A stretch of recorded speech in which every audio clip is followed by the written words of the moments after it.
Hari ini saya ingin membagikan sebuah firman yang begitu melekat di hati saya. Saya beri judul Caught Me by Surprise. Firman ini sebenarnya saya sudah siapkan ketika 3 bulan lalu, tapi tiba-tiba 3 bulan lalu saya terkena corona. Puji Tuhan saya mendapatkan kesempatan untuk membagikan firman ini dengan judul Caught Me by Surprise. Saya percaya saudara-saudara pernah menerima sebuah kejutan. Baik ketika mungkin saudara sedang berulang tahun atau mungkin ada hari khusus yang saudara sedang rayakan. Saya tidak tahu dengan saudara, tapi bagi saya pribadi, saya itu kurang senang, kurang suka dengan kejutan waktu dulu. Jadi ada suatu hari, teman-teman berkumpul ingin memberikan kejutan bagi saya di hari ulang tahun saya. Entah bagaimana mereka bisa mendapatkan kunci rumah saya, dan mereka masuk ke rumah saya pada malam hari, tengah malam, seperti biasa. Kejutan-kejutan yang ingin diberikan pada orang-orang pada umumnya. Tapi saya ini cukup light sleeper, saudara-saudara. Jadi ketika saya mendengar kok ada suara orang gitu apa segala, dengan pemikiran saya yang begitu pintar, ya kan, bercanda ya. Saya udah curiga, ini jangan-jangan pada mau kasih surprise nih buat ulang tahun saya. Jadi saya sebelum mereka masuk ke kamar tidur saya keluar ke balkon kamar tidur saya dan saya ngumpet saudara-saudara di sana. Saya matiin tetap lampu semuanya, dan ketika mereka masuk, saya udah tumpukin di kasur saya di bawah selimut, guling, bantal apa segala. Jadi mereka pikir saya sedang tidur. Ketika mereka udah wah semuanya udah seru gitu kan ya. Pas mereka surprise nyanyi gitu kan ya, mereka singkapin selimut apa segala, I was not there saudara-saudara. Jadi saya yang kasih kejutan, it's just to show you. Saya benar-benar kurang bisa gitu kalau dikasih kejutan. I do not know why, I do not know. Maksudnya apakah mungkin karena saya control freak gitu yang selalu ingin semuanya di dalam kendali saya, di dalam pandangan saya nggak tahu. Tapi that just to show you gitu bahwa surprise is not a thing for me. Mungkin saudara berpikir ini aneh sekali gitu. Mungkin saudara berpikir biasa aja lah, kenapa sih gitu, maksudnya dengan sebuah kejutan kok gak seneng gitu. Saya rasa ini hanya sesederhana karena saudara dan saya mempunyai cara pandang yang berbeda.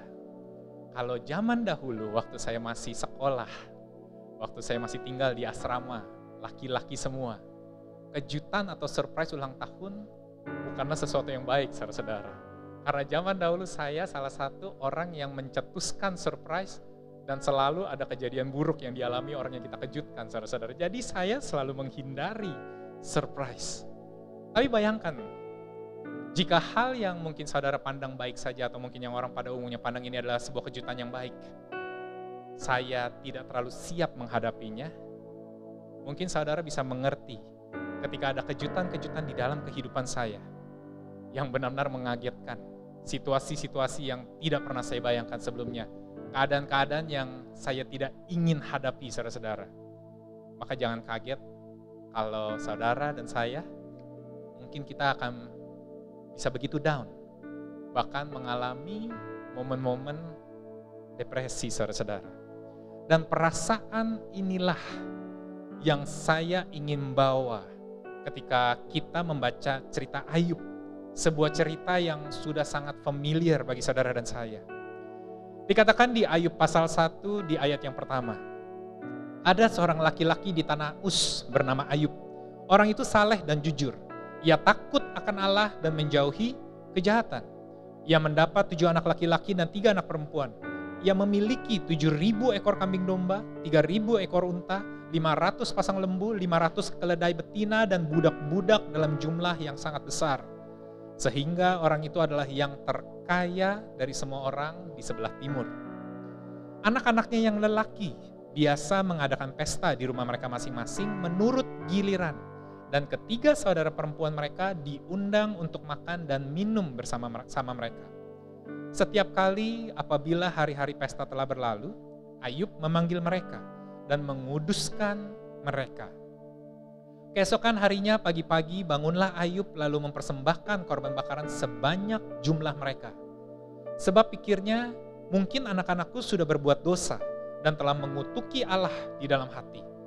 Demikianlah dilakukan Ayub senantiasa. Pada suatu hari, datanglah anak-anak Allah menghadap Tuhan, dan di antara mereka datanglah juga iblis. Atau di dalam bahasa Hebrew atau bahasa Inggrisnya dibilang the Satan, the accuser, penuduh. Maka bertanyalah Tuhan kepada iblis, dari mana engkau? Lalu jawab iblis kepada Tuhan, dari perjalanan mengelilingi dan menjelajahi bumi.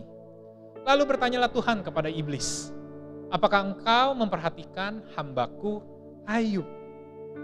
Sebab tiada seorang pun di bumi seperti dia, yang demikian saleh dan jujur, yang takut akan Allah dan menjauhi kejahatan. Lalu jawab iblis kepada Tuhan, apakah dengan tidak mendapat apa-apa Ayub takut akan Allah? Bukankah engkau yang membuat pagar sekeliling dia dan rumahnya, serta segala yang dimilikinya? Apa yang dikerjakannya telah kau berkati, dan apa yang dimilikinya makin bertambah di negeri itu. Tetapi ulurkanlah tanganmu Tuhan, dan jamahlah segala yang dipunyainya. Ia pasti mengutuki engkau di hadapanmu. Maka firman Tuhan kepada iblis, nah, segala yang dipunyainya ada dalam kuasamu, hanya janganlah engkau mengulurkan tanganmu terhadap dirinya. Kemudian pergilah iblis dari hadapan Tuhan. Kita tahu kelanjutan cerita ini, yaitu Ayub pun mengalami berbagai kejutan saudara-saudara. Musibah pun datang silih berganti. Saya percaya bahwa cerita tentang Ayub ini adalah sebuah contoh yang begitu luar biasa akan kenyataan, fakta, realita yang kita hadapi di dunia ini. Pada awalnya kita diperkenalkan dengan seorang pria yang bernama Ayub. Dikatakan bahwa dia tinggal di tanah Uz, dan dia adalah orang yang saleh dan jujur. Dia takut akan Allah, dan bahkan dikatakan dia menjauhi kejahatan. Sepanjang saya membaca firman Tuhan di dalam Alkitab, sangat jarang sekali saya menemukan saudara-saudara bagaimana Alkitab mendeskripsikan begitu detail dan begitu senang, begitu baik akan seorang pria, akan seorang manusia yang dikatakan bahwa dia begitu saleh, begitu jujur. Jadi sangat sulit bagi saudara dan saya untuk bisa mengerti kenapa orang demikian yang mengalami hal yang tidak menyenangkan, saudara-saudara. Jika ada orang yang bisa terbebas dari hal-hal sulit atau dari musibah, harusnya dia, saudara-saudara. Harusnya Ayub adalah orang paling masuk akal, hidupnya selalu lurus dan baik-baik saja. Tapi kita membaca bahwa Ayub mulai mengalami penurunan di dalam kehidupannya, saudara-saudara. Wow. Bukan hanya secara nyata, tapi juga secara metaforikal, saudara-saudara.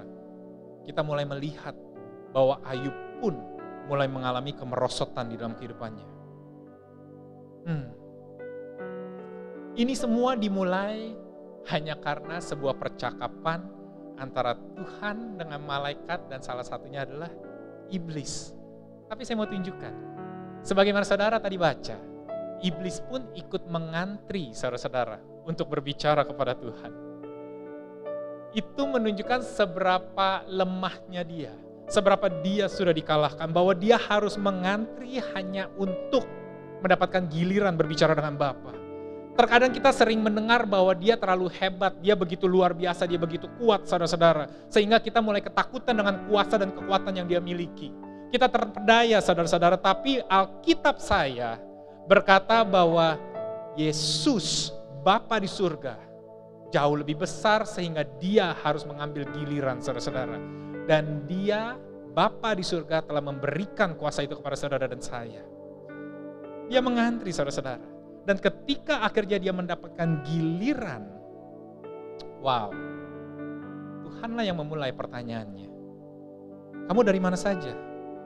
Lalu dikatakan bahwa dia telah menjelajahi bumi, dia telah pergi kemana-mana. Lalu Tuhan berkata, apakah engkau memperhatikan hambaku Ayub? Tunggu sebentar. Saya mempunyai permasalahan ketika saya membaca ini. Karena kalau Tuhan tidak menyebut nama Ayub, saudara-saudara, kalau Tuhan tidak membawa pribadi ini, kita tidak akan membaca kesulitan dan permasalahan yang dihadapi oleh Ayub. Menurut saya, ada begitu banyak orang yang lebih pantas dan lebih berhak untuk Tuhan sebutkan dan mengalami kesulitan yang Ayub alami, saudara-saudara.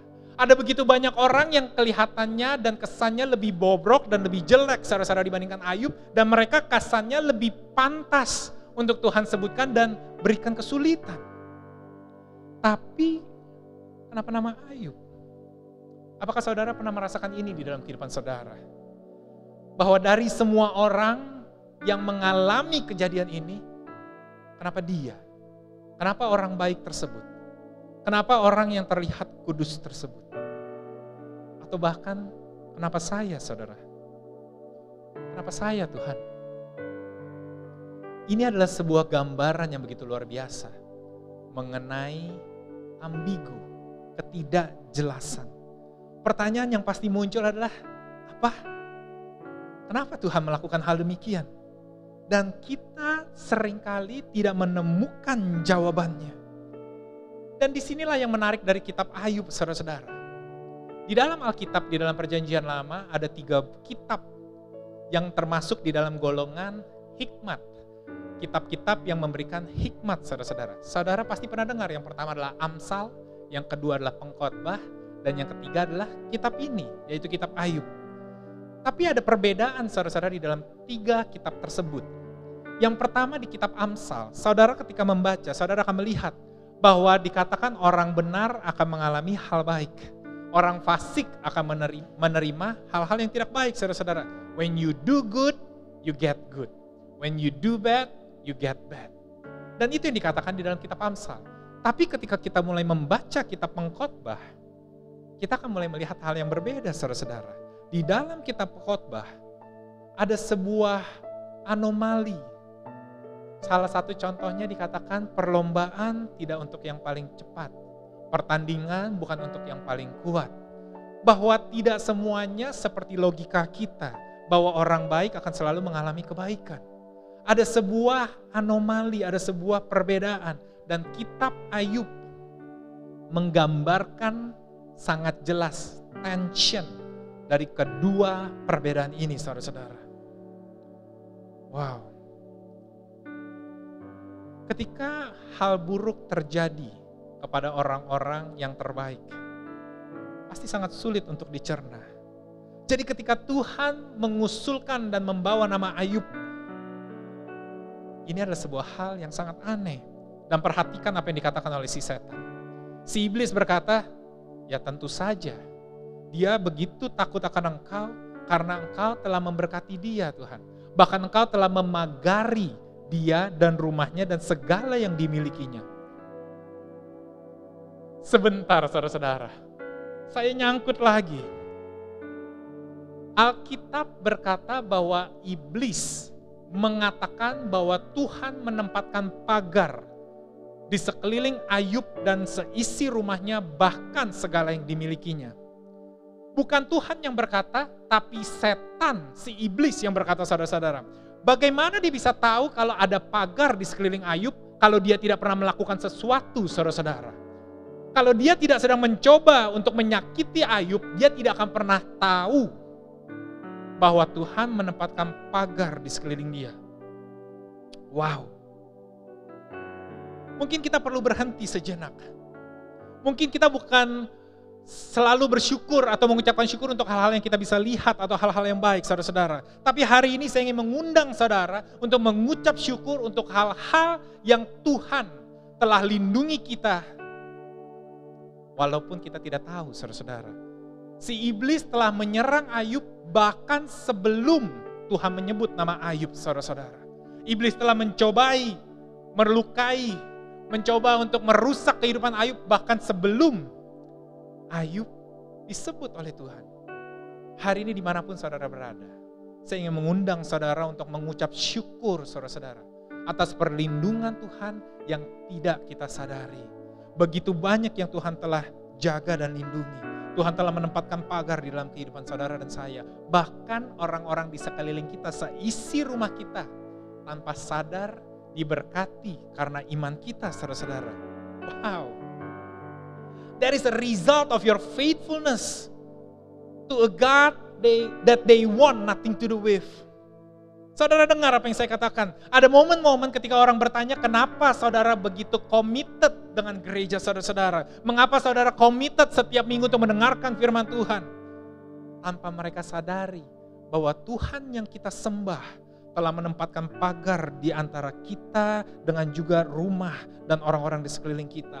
Komitmen yang kita pilih dan yang kita ambil saudara-saudara telah memberkati orang-orang tanpa mereka sadari. Jadi ketika Alkitab mulai berkata, iblis kemudian meninggalkan hadirat Tuhan dan mulai merencanakan hal-hal buruk dalam kehidupan si Ayub. Kita melihat ada hal-hal yang tidak dapat dijelaskan dengan akal logika. Dalam hitungan waktu bertubi-tubi, Ayub pun mulai kehilangan hartanya. Ayub pun mulai kehilangan anaknya. Ayub pun mulai kehilangan segala yang dia miliki, saudara-saudara. Saya ingin saudara mengerti, disinilah bagaimana cara musuh kita bekerja, saudara-saudara. Ada urutannya, bertubi-tubi, saudara-saudara. Keroyokan. Karena dia ingin menghancurkan bukan hanya kehidupan saudara dan saya, tapi dia sangat ingin menghancurkan pengharapan dan kekuatan saudara dan saya.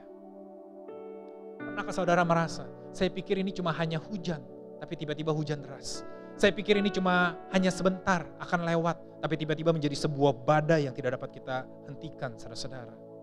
Itu adalah strategi musuh untuk membuat kita lemah, untuk membuat kita lelah, dan akhirnya kita menyerah. Saya percaya, kita semua pernah mengalami musim seperti apa yang dialami oleh Ayub. Musim kehidupan yang begitu berat, yang tidak kita mengerti mengapa itu terjadi.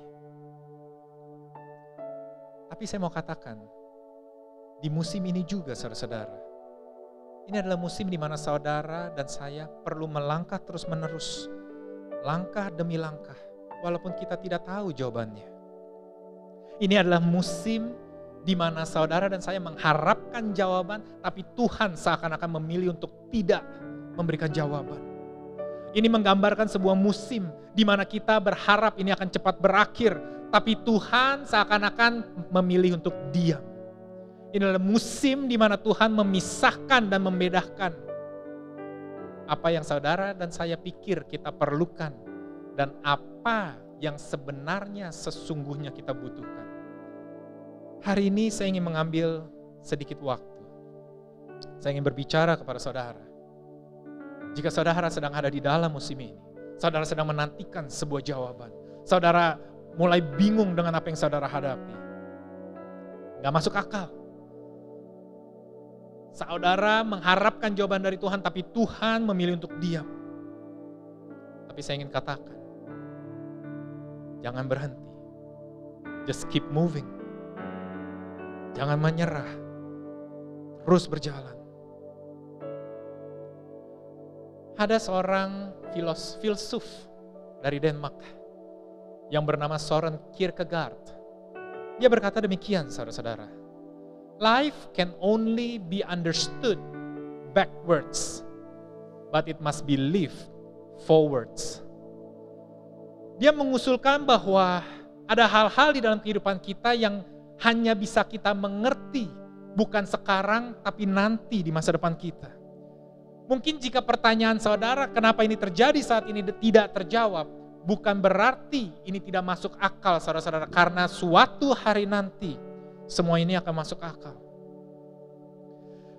Bahkan mungkin saudara dapat merefleksi momen hari ini. Ada hal-hal yang saudara pertanyakan beberapa tahun yang lalu. Beberapa masa yang lalu, kenapa hal tersebut perlu terjadi? Kenapa tragedi tersebut perlu terjadi? Tapi hari ini, saudara bisa berkata, kalau itu tidak terjadi, rasanya tidak mungkin saya berada di titik ini.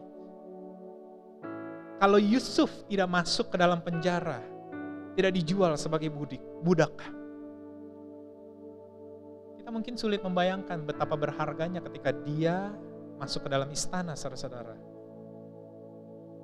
Ketika Kierkegaard mengusulkan bahwa live life forward, tapi understood backwards. Ini seakan-akan dia sedang mengartikulasi sebuah prinsip saudara-saudara, yaitu yang bernama perspektif. Apa artinya? Artinya adalah di mana saudara berdiri, itu menentukan apa yang saudara lihat, saudara-saudara. Dan apa yang saudara lihat menentukan apa yang saudara lakukan. Saya ulangi, di mana saudara berdiri, itu sangat menentukan cara pandang saudara. Dan bagaimana saudara memandang, itu sangat menentukan apa yang akan saudara lakukan. Ada hal-hal yang saudara tidak dapat lihat, bukan karena mereka tidak ada, saudara-saudara. Bukan karena mereka itu adalah sebuah tipuan, tapi hanya karena kita tidak mampu melihatnya. Sebab kita tidak berdiri di tempat yang sama, saudara-saudara. Dan sekarang karena prinsip perspektif ini, saya mulai mengerti bahwa kejutan-kejutan yang saya alami, kejutan-kejutan yang diberikan oleh orang lain di dalam kehidupan saya ketika ulang tahun saya, itu karena mereka mengasihi saya dan ingin membuat saya senang, saudara-saudara. Dan ketika saya memiliki sudut pandang yang berbeda, saya pun mulai merespons dengan cara yang berbeda. Sekarang saya izinkan diri saya terkejut, saudara-saudara. Walaupun saya udah dengar suara mereka datang, walaupun saya udah tahu, saya tetap kaget banget. Bukan bohong, saudara-saudara, tapi karena mengerti. Dan inilah mengapa ada orang-orang yang mulai kebingungan, mulai keheranan ketika mereka melihat kehidupan saudara dan saya di dalam situasi yang sulit demikian. Saudara dan saya seakan-akan mempunyai sebuah keteguhan dan keyakinan bahwa walaupun kehidupan kita seakan-akan harusnya sudah rontok, sudah hancur, saudara-saudara, tapi somehow dan somewhat kita masih melihat dan kita masih bisa merasakan semuanya masih baik-baik saja, saudara-saudara. Mereka mungkin merasa bahwa bahwa saudara dan saya ini hanya sebuah di dalam posisi atau kondisi denial. Sebuah kondisi di mana saudara fanatik dengan agama saudara.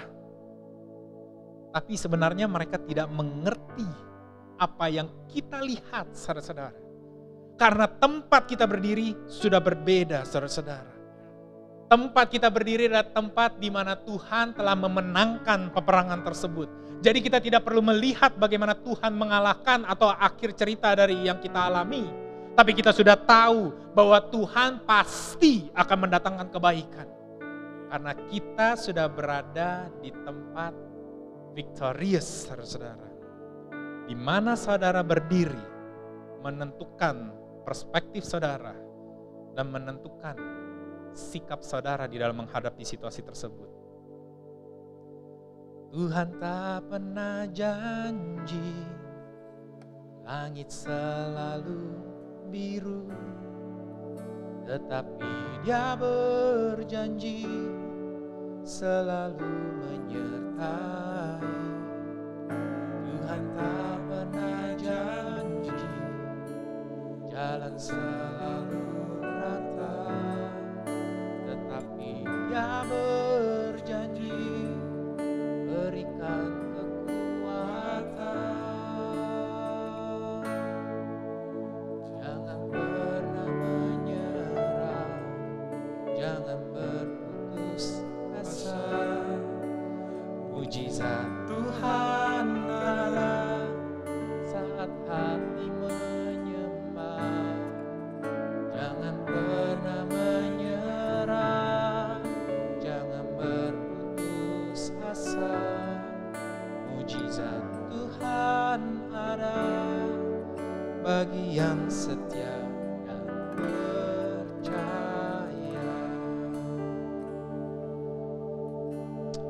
Saudara lihat, prinsip perspektif ini begitu penting, saudara-saudara. Karena ini akan membantu kita untuk menghadapi atau bagaimana cara kita bersikap ketika kita sedang berada di dalam musim seperti Ayub, saudara-saudara. Ini akan membantu kita untuk tidak mengambil keputusan secara impulsif, saudara-saudara. Seperti saudara lihat ada seorang karakter bernama Abraham yang hidup di dalam janji Tuhan. Tapi karena ada satu momen dia tidak bisa melihat janji Tuhan. Dia terus bertanya karena waktunya, lamanya, panjangnya, kesulitan yang dia hadapi. Dan akhirnya dia mengambil sebuah sikap impulsif, saudara-saudara. Ismail lahir dari keputusan impulsif tersebut, saudara-saudara. Perspektif yang kita miliki dan Tuhan miliki itu berbeda, saudara-saudara. Ketika kita tidak melihat apa yang dia lihat, maka kita pun mulai mengambil keputusan dan mengambil langkah-langkah yang berbeda dengan yang Tuhan harapkan. Kita mungkin melihat sudut itu, saudara-saudara. Tapi Tuhan melihat apa yang ada di balik sudut tersebut. Kita mungkin melihat bukit dan gunung tersebut. Tapi Tuhan sebenarnya melihat apa yang ada di balik bukit tersebut. Kita mungkin melihat apa yang kita hadapi hari ini. Tapi sebenarnya Tuhan sedang melihat hari esok, saudara. Saya mungkin melihat Yesus disalibkan di hari Jumat. Tapi Bapa di surga sedang melihat kebangkitan Yesus pada hari Minggu, saudara-saudara. Sebab itulah Tuhan tidak mengambil atau tidak bersikap atau tidak menjawab atau tidak bertingkah laku sebagaimana yang kita harapkan, saudara-saudara. Karena dia melihat jauh dari apa yang kita lihat. Sebab itulah dia tidak sedang mengintervensi kehidupan saudara dan saya dengan kesulitan yang kita hadapi saat ini. Sebab dia telah melihat hari esok apa yang akan terjadi di dalam kehidupan saudara dan saya. Dan contoh nyata yang ada di dalam Alkitab adalah Lazarus, saudara-saudara. Ketika dikatakan bahwa Lazarus telah mati dan Yesus mendengar bahwa Lazarus telah mati, Yesus mempunyai respon yang berbeda. Dia katakan Lazarus tidak mati, tapi Lazarus sedang tertidur, saudara-saudara. Sebab itulah ketika orang-orang berharap Yesus terburu-buru agar cepat-cepat kembali menolong Lazarus, tetapi Yesus malah mengambil waktu dan menunda hari kepulangannya untuk bertemu dan membangkitkan Lazarus, saudara-saudara. Mereka melihat masalah atau hal yang sama, tapi somehow mereka tidak memandang dengan cara yang sama, saudara-saudara. Saudara mungkin tidak mendapatkan promosi yang saudara harapkan. Saudara mungkin tidak sedang mendapatkan kontrak atau breakthrough yang saudara telah nanti-nantikan. Saudara bahkan mungkin ditempatkan atau mengalami kesulitan yang saudara pikir harusnya jauh dari saudara. Tapi suatu hari nanti, saudara-saudara, saudara akan melihat bahwa Tuhan telah melihat jauh ke depan. Dia tahu hari esok, saudara, bahwa hal inilah yang akan membawa kemenangan di dalam kehidupan saudara-saudara dan saya. Saya ingin lanjutkan cerita Ayub, saudara-saudara. Ketika setan telah membawa segala kesulitan bertubi-tubi di dalam kehidupan Ayub, itu semua terjadi di pasal pertama, saudara-saudara. Tapi yang menariknya, di pasal yang kedua, setan kembali, iblis kembali kepada Tuhan dan berkata, saya perlu melakukan satu kali lagi untuk menyakiti Ayub. Pertanyaan saya adalah demikian. Jika iblis telah mengambil keluarga anak dari Ayub, iblis telah mengambil seluruh kekayaan dari Ayub, iblis bahkan telah mengganggu kualitas kehidupan Ayub, kenapa dia perlu kembali lagi dan meminta akses sekali lagi ke dalam kehidupan Ayub? Mungkin ini semua terjadi karena sebenarnya bukan berkat yang Tuhan berikan kepada Ayublah yang iblis incar, saudara-saudara. Karena bukan masalah tentang berkat atau kebaikan yang kita alamilah yang sebenarnya iblis targetkan, saudara-saudara.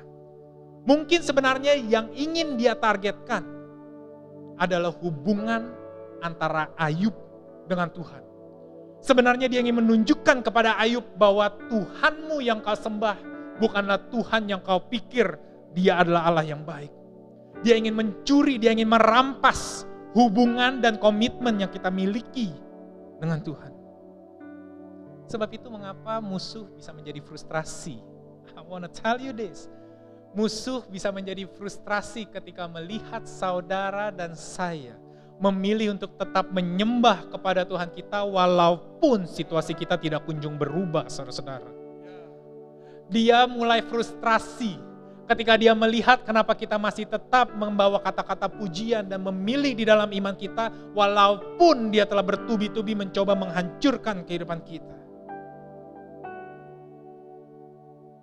Bahkan ketika orang terdekat kita salah mengerti situasi yang kita hadapi. Inilah yang dialami oleh istri dari Ayub, saudara-saudara. Istrinya adalah satu-satunya orang yang mengurus Ayub di dalam kesesakan yang dialami. Ketika anaknya meninggal, bahkan anak-anaknya, saudara-saudara. Ketika seluruh hartanya hancur dan hilang, saudara-saudara. Ayub hanya bisa mengandalkan istrinya untuk membantu dia. Ayub tidak terbiasa hidup seperti ini. Ayub biasa hidup dengan begitu banyak hamba. Ayub dikelilingi oleh begitu banyak orang yang menolong, saudara-saudara. Tetapi sekarang, kualitas kehidupan Ayub begitu menurun, saudara-saudara. Secara keuangan, secara hubungan, bahkan sekarang secara fisik ketika sakit penyakit mulai jatuh di dalam kehidupan dia. Istrinya saya percaya bukanlah seorang wanita yang buruk, yang jahat, saudara-saudara. Tapi saya percaya dia adalah seorang pengurus atau counselor yang kelelahan, saudara-saudara. Saya percaya ini yang pernah saudara dan saya alami. Kesulitan yang kita hadapi begitu bertubi-tubi. Sehingga kita seakan-akan mulai muak mendengar keluh kesah dari orang yang kita kasihi, saudara-saudara. Kita lebih memilih untuk tidak peduli dengan kehidupan mereka. Kita lebih memilih untuk kayak, itu udah urusanmu sendirilah. Maka itu jangan kaget ketika akhirnya istrinya berkata, kau masih mau menyembah Tuhanmu. Kenapa kau tidak pergi mati dan kutuklah Tuhanmu. Ini hanyalah sebuah frustrasi Tuhan yang dia keluarkan. If I can be honest with you, this is difficult moments. Dan tidak terbantu ketika teman-temannya datang, saudara-saudara. Teman-teman Ayub datang dan kita lihat mereka mencoba memberikan penjelasan tentang apa yang Ayub alami. Seringkali itu yang saudara dan saya hadapi. Saking kita tidak mengertinya mengapa ini terjadi, kita mulai mencoba mencari penjelasan dan mendengarkan segala macam reasoning dari orang-orang untuk menjelaskan apa sebenarnya penyebab dari situasi yang kita alami. Tapi kalau saya boleh tunjukkan sedikit lebih dalam, saudara-saudara. Cerita Ayub dengan teman-temannya, 4 orang sahabatnya. Perbincangan antara kelima orang ini. Sebenarnya ini adalah perbincangan mengenai teologi, saudara-saudara. Wow. 4 sahabat Ayub sedang membawa reasoning mereka berdasarkan kepercayaan dan pengertian yang mereka miliki akan Tuhan. Tapi 4-4-nya mempunyai pandangan yang sama. Jika Tuhan itu baik, maka Tuhan pasti akan memberkati orang-orang yang baik. Dan jika engkau baik, maka tidak mungkin kehidupanmu akan sulit seperti ini. Dan itulah yang saudara dan saya sering hadapi. Seringkali kita akhirnya dibawa ke sebuah tempat di mana kita merasa tertuduh, di mana kita menjadi ragu. Tuhan sudah pasti baik, jangan-jangan saya yang tidak baik. Jangan-jangan sayalah yang salah. Jangan-jangan emang saya pantas mengalami ini, saudara-saudara. Tapi hari ini saya ingin ingatkan dan teguhkan sekali lagi. Roma 8 berkata bahwa tidak ada lagi penghukuman bagi mereka yang ada di dalam Kristus. Bahwa Tuhan tidak lagi mengingat dosa. Bahwa Tuhan menutupi segala pelanggaran. Ketika kita berada di dalam Yesus, Tuhan memandang kita sempurna, saudara-saudara. Dan ini yang diteguhkan oleh Tuhan. Ketika dia berbicara kepada iblis, ingat yang dia katakan? Kau lihat Ayub, hambaku yang saleh, yang jujur, yang takut akan Tuhan dan menjauhi kejahatan. Bahwa Tuhan tidak berkata, kau lihat Ayub, hamba yang hanya berpura-pura baik. Tapi Tuhan pandang dia benar. Hari ini saya mau teguhkan kehidupan saudara dan saya. Bahwa Tuhan memandang saudara sempurna, saudara-saudara. Bahwa Tuhan memandang saudara baik. Tuhan memandang saudara tidak bercela. Ingatlah itu. Maka itu sahabat-sahabat Ayub mungkin mereka begitu pintar di dalam pengetahuan mereka. Tapi somehow mereka tidak terlalu pintar di dalam bahasa hubungan, saudara-saudara. Karena ada momen-momen di dalam kehidupan kita, kita tidak perlu banyak kata-kata. Tapi kita hanya perlu yang namanya the presence, kehadiran. Bahwa kita hanya perlu ditemani. Maka itu Roh Kudus disebut sebagai comforter. Sebagai roh yang membawa ketenangan. Karena ada momen-momen di dalam kehidupan kita. Roh Kudus hanya menemani kita. Hanya ada di sebelah kita. Memberikan pundaknya untuk kita bersender dan menangis, saudara-saudara. Tanpa berkata apapun. Wow. Dan itu yang Tuhan lakukan, saudara-saudara. Ketika akhirnya Ayub mulai bingung, semakin bingung dengan seluruh penjelasan. Ayub pun di tengah-tengah roller coaster, emotional roller coasternya. Dia pun mulai menanyakan begitu banyak pertanyaan kepada Tuhan. Tahukah yang Tuhan lakukan? Tuhan hanya diam dan mendengar seluruh pertanyaan Ayub. Dan ketika waktunya Tuhan menjawab, Tuhan menjawab dengan pertanyaan-pertanyaan, saudara-saudara. Seringkali kita sama seperti Ayub. Kita bertanya untuk mencari penjelasan. Kita bertanya untuk mendapatkan pengertian. Tapi ketika Tuhan memberikan pertanyaan, saudara-saudara, pertanyaan-pertanyaan dia itu ditujukan untuk menjelaskan sesuatu, saudara-saudara. Saya percaya ini pernah dialami oleh saudara dan saya.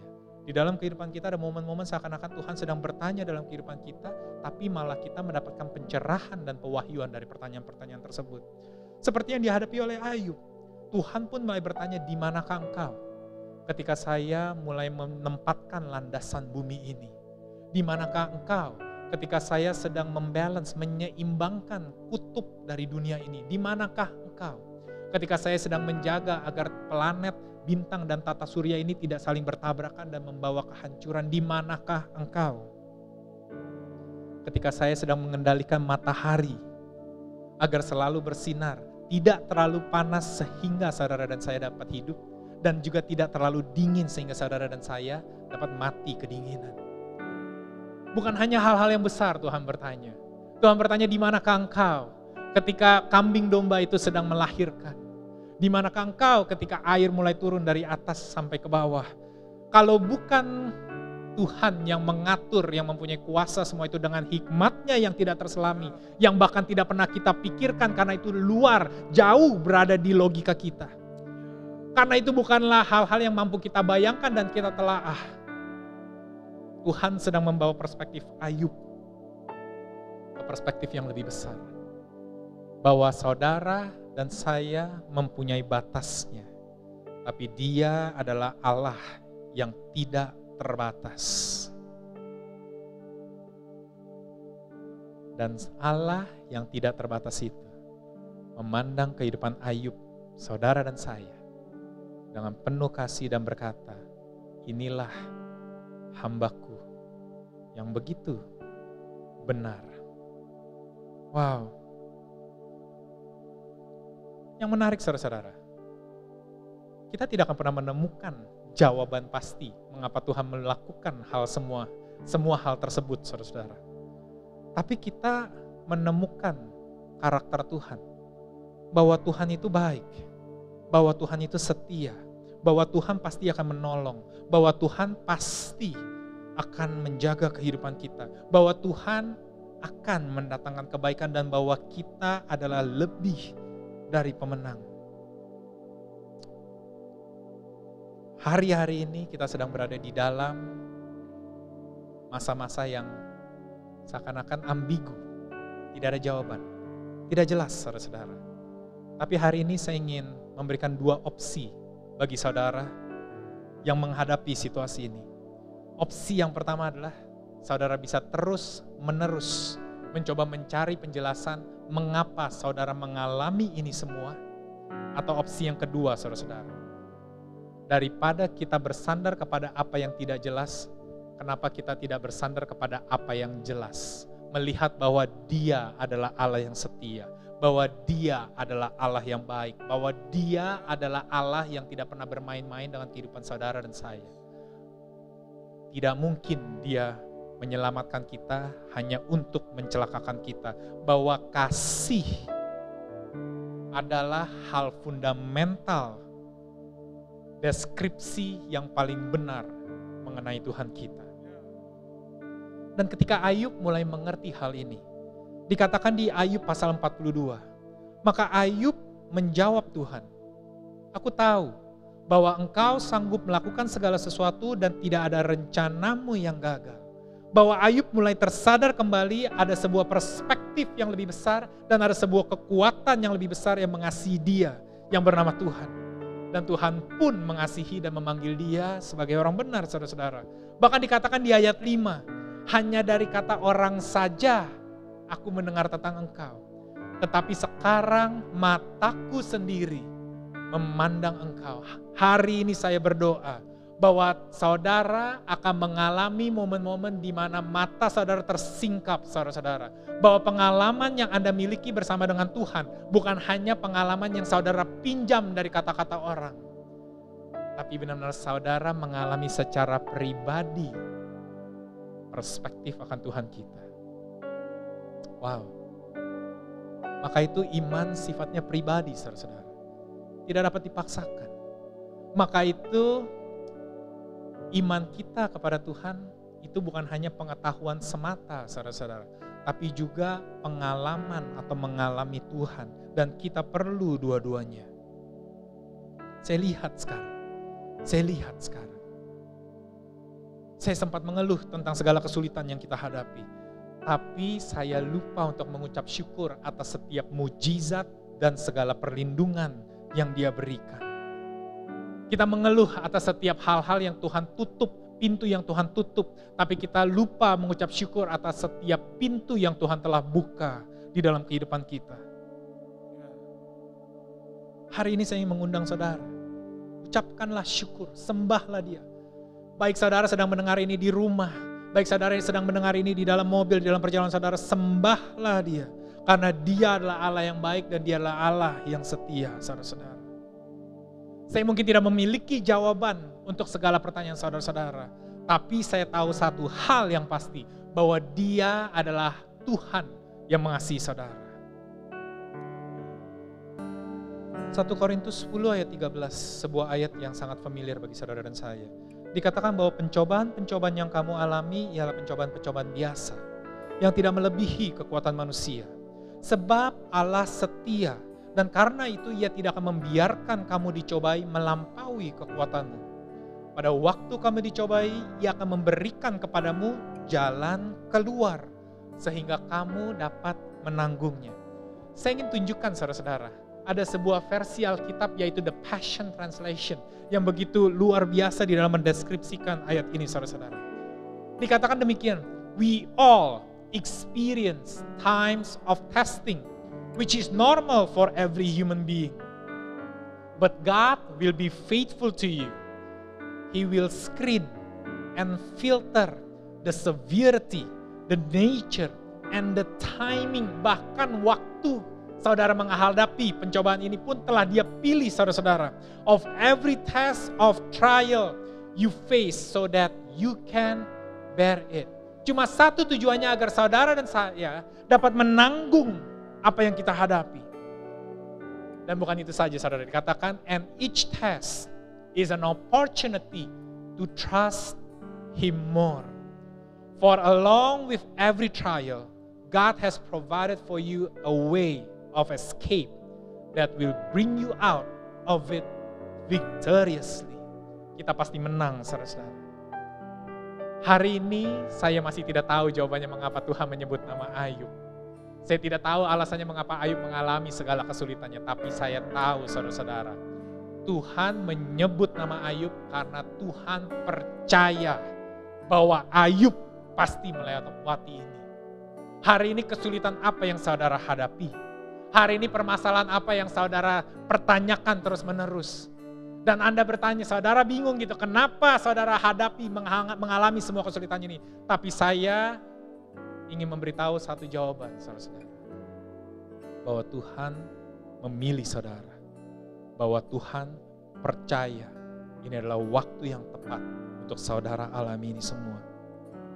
Ketika Tuhan memfilter, Tuhan memilih. Luar biasa bukan? Seberapa involve-nya, seberapa terlibatnya Tuhan di dalam kehidupan saudara dan saya. Sebagaimana ketika orang-orang menyiapkan sebuah kejutan ulang tahun untuk saya.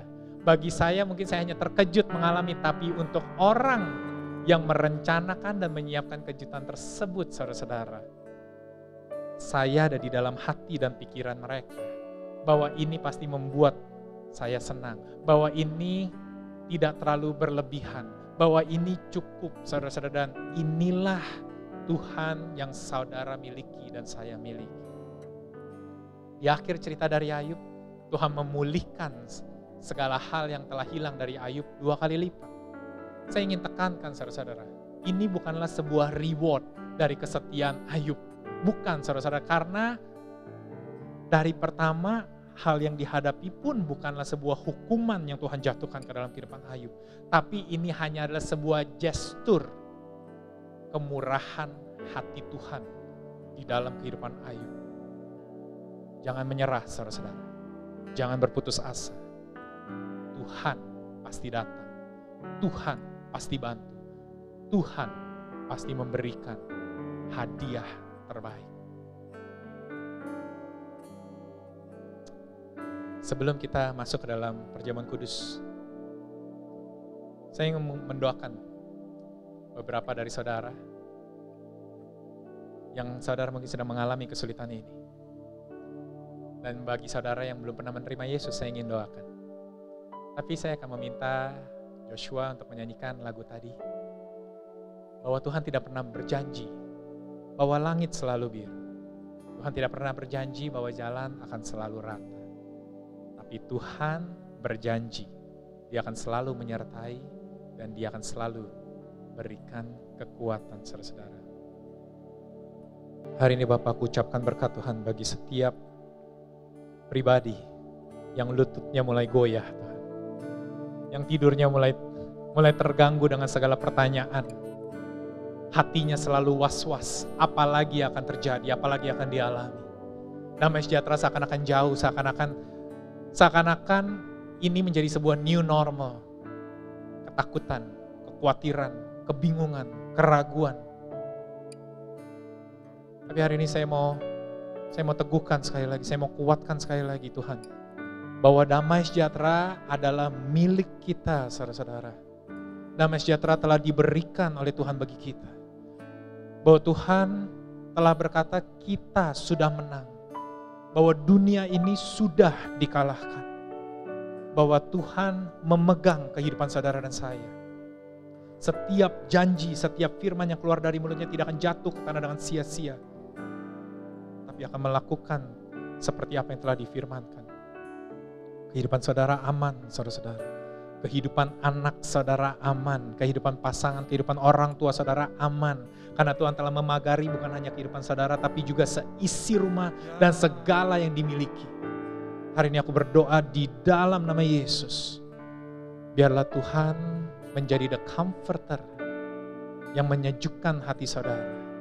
Bahwa biar saudara mempunyai perspektif dan fokus kepada siapa dia dan atribut yang dia miliki. Bahwa dia adalah omniscience, omnipotent. Wow. Di segala keilahian dia memilih untuk menjadi Bapa bagi saudara dan saya, mengasihi kehidupan saudara dan saya. Dan yang kedua, saya ingin mengundang, jika saudara ingin mengalami, ingin menerima Yesus di dalam kehidupan saudara, saudara ingin merasakan damai sejahtera tersebut, saya ingin undang saudara untuk meletakkan tangan kanan saudara di dada saudara, dan ikutilah doa ini. Yesus, masuklah ke dalam hatiku. Saya percaya Engkau telah mati bagi dosa-dosaku, dan Engkau telah mengampuni setiap kesalahan dan pelanggaranku. Hari ini, Engkaulah Tuhan dan Juru Selamat atas kehidupanku. Dan hari ini juga, aku akan aman dan tenang di dalam Engkau.